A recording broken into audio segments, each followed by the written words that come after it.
என் செல்ல பிள்ளையே, அதிர்ஷ்டம் உன் வீடு தேடி வரும் காலகட்டம் இதுவே. நேற்று, இன்று, நாளை என முக்காலங்களில் உன்னுடைய வாழ்க்கையின் சாராம்சம் அடங்கியுள்ளது. நேற்று நீ கடந்தவை நேர்மறையோ எதிர்மறையோ அவைகள் உன்னுடைய மனதில் நன்றாக பதிந்திருக்கும். நேர்மறை உன்னில் ஆழமாக பதிந்தது என்றால் உன்னுடைய மனம் நிச்சயமாக திடமாக உள்ளது என்று அர்த்தம். அதன் வழி சரியே என்று அர்த்தம். அதே எதிர்மறை நிகழ்வுகள் பதிந்தால் உன்னுடைய மனம் திடமாக இல்லை என்றுதான் அர்த்தம். அதை இன்று என்ற நேரத்திலும் அதை உண்மையாய் வாழவும் விடாது. இன்று என்பது நிதர்சனமான உண்மை. அதை நீ உணர்ந்து நேற்றைய பொழுதை திருத்தி வாழ முற்பட்டால் நிம்மதி என்ற தென்றல் வீசும் உன்னுடைய வாழ்க்கையில். இன்று என்பது நீ வாழும் இந்த நிமிடம். அடுத்த நிமிடம் என்ன நடக்கப் போகின்றது என்பது உனக்கு தெரியாது. அப்படி இருக்கையில் என்றோ நடக்கப் போக இருப்பதை நினைத்து கனவு காண்கின்றாய். உன்னை கனவு காண வேண்டாம் என்று உன் அப்பா நான் சொல்லவில்லை.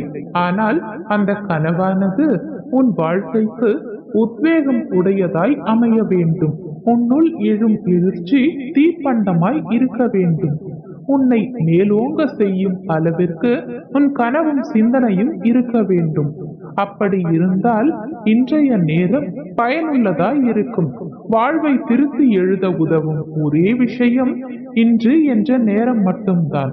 அதனால் இன்றைய நேரத்தை உனக்கு கொடுக்கும் பொற்காலமாக நீ பார் தங்கமே. உன் நிமிடங்கள் நிச்சயமாக உனக்கு பெரியதாக தோன்றும். பூவை படைத்தேன், ஆனால் அவை மண்ணிலிருந்து நேரடியாக படைக்கவில்லை. பேரை ஊக்கமாய் இலையை தூணாய் பூவை தாங்க படைத்தேன். அதை போலவேதான் உன் நாளைய பொழுது என்பதை தாங்க நேற்று என்ற வேரை இன்று என்ற இலையை பசுமையாய் உணர்த்த சில சூழ்நிலைகளை உனக்காக காண்பித்தேன். நீயும் அதை நன்றாக உணர ஆரம்பித்து விட்டாய் தங்கமே. அதனால்தான் நான் கூறும் இந்த வார்த்தைகள் உதிர்வது உன் செவிக்கும் மனதிற்கும் மூளைக்கும் எட்டுகின்றது. நீ நிச்சயம் நன்றாக வாழ்வாய் தங்கமே. என் பரிபூரண அருளும் ஆசிர்வாதமும் அன்பும் பெற்ற என் உயிர் பிள்ளைதான் நீ. உன்னை நான் எங்கனும் கைவிட்டு விடுவேன். உனக்கு ஏதேனும் துன்பங்கள் சோகங்கள் இருந்தால் என்னிடம் மனம் விட்டு பேசு. தகுந்த நேரத்தில் நிச்சயம் அந்த துன்பத்தை உன் வாழ்க்கையில் இருந்து நான் போக்குவேன். நான் உனக்காக இருக்கும் பொழுது நீ எதற்காக வருத்தப்படுகின்றாய்?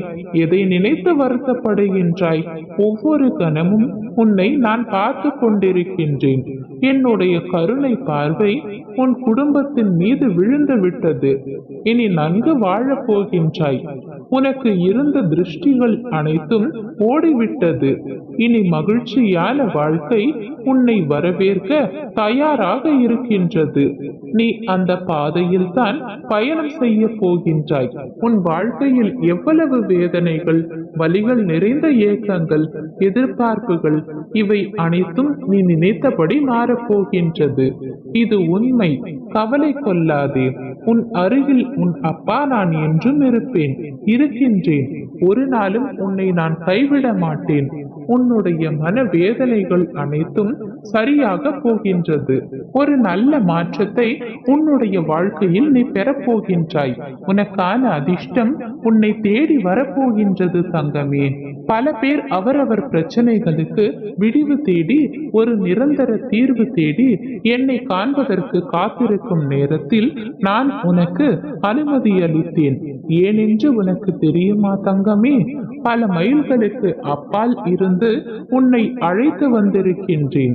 நீ பல இன்ப துன்பங்களை தாங்கிக் கொண்டு உற்றார் உறவினர்கள் பேசுவதை செவி கொடுத்து கேட்டு அதை கொஞ்சம் கூட பொருட்படுத்தாமல் அவர்களுக்காக உன் சுபாவத்தை மாற்றிக்கொண்டு ஏளனம் செய்தவர்கள் பல பேர் இருந்தும் தன்னம்பிக்கையோடு ஒவ்வொரு பாதையாக அவசரப்படாமல் பொறுமையோடும் சினம் இல்லாமலும் விரக்தி இல்லாமலும் தான் என்ற அகந்தை இல்லாமலும் கடந்து வந்தாய். அதற்காகவே நான் உன்னை தேர்ந்தெடுத்தேன். உன்னுள் இருக்கும் நல்ல ஆத்மாத்மமான செயல்களுக்காகத்தான் நான் உனக்கு அனுமதி அளித்தேன் தங்கமே.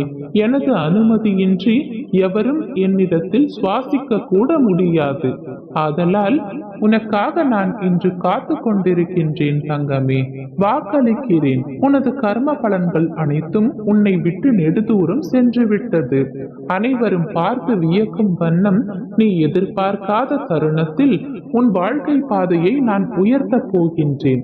கலங்காதே, இழந்ததையெல்லாம் நீ மீண்டும் பெறப்போகின்றாய்.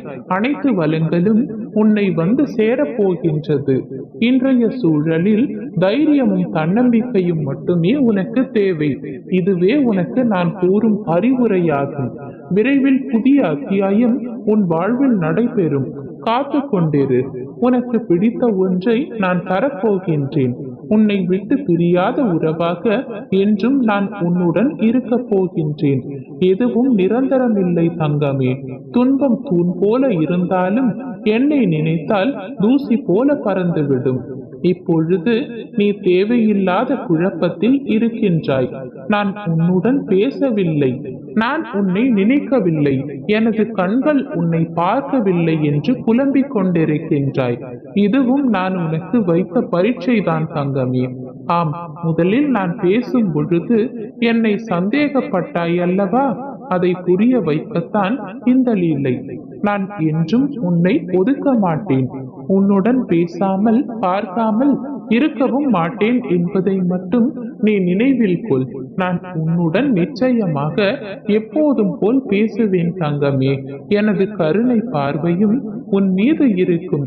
எந்த குழப்பமும் உனக்கு வேண்டாம் தங்கமே. நாளை காலை இதற்கான தீர்வு உன்னை தேடி வரும்.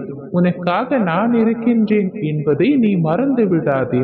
நீ எந்த அளவிற்கு வாழ்வில் மிக உயர்ந்த இடத்தை அடைய விரும்புகின்றாயோ அந்த அளவிற்கு பல அர்த்தமற்ற பேச்சுக்களையும் கஷ்டங்களையும் கடந்தாக வேண்டும் என்பதையும் நீ மறந்து விடாதே தங்கமே. கஷ்டம் வரும் சூழலில் என் நாமத்தை மட்டும் நீ உச்சரித்து பார். அடுத்த கணமே உன் கஷ்டங்கள் காணாமல் போகும். ஓம் சனி பகவானே போற்றி போற்றி. ஓம் சனி பகவானே போற்றி போற்றி.